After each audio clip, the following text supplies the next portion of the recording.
NICAP, ce trio hip-hop de jeunes Nord-Irlandais, ne devait certainement pas s'attendre à une telle attention médiatique.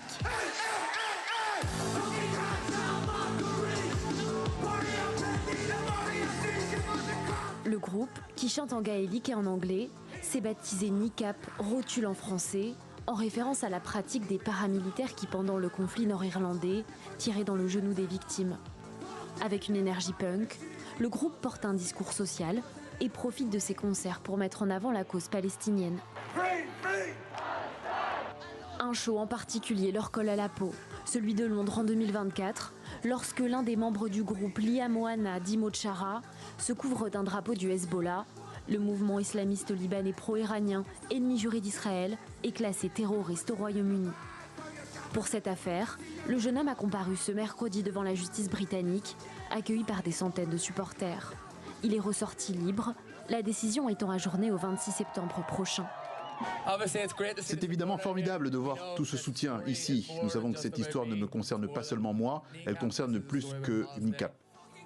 La tournée européenne du groupe se joue, elle, à guichet fermé, malgré des déprogrammations en Allemagne, en Autriche et en Hongrie.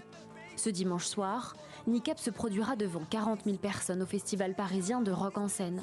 Malgré les pressions, car des voix se sont élevées pour demander la déprogrammation du groupe. Il profane la mémoire des 50 Français victimes du Hamas le 7 octobre, comme de toutes les victimes françaises du Hezbollah. La ville de Saint-Cloud, près de Paris, hôte du festival, a retiré sa subvention de 40 000 € à l'événement. La région Île-de-France, dont Paris est la capitale, a elle retiré une subvention et des aides indirectes d'un peu moins de 500 000 €.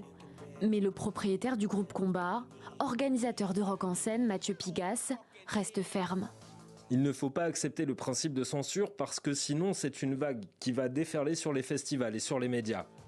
De leur côté, les membres de NICAP se sont adressés sur Instagram à leur public français. Ils ont essayé de nous arrêter, ils ont échoué. Liberté, égalité, kéfier, peut-on lire sur la publication.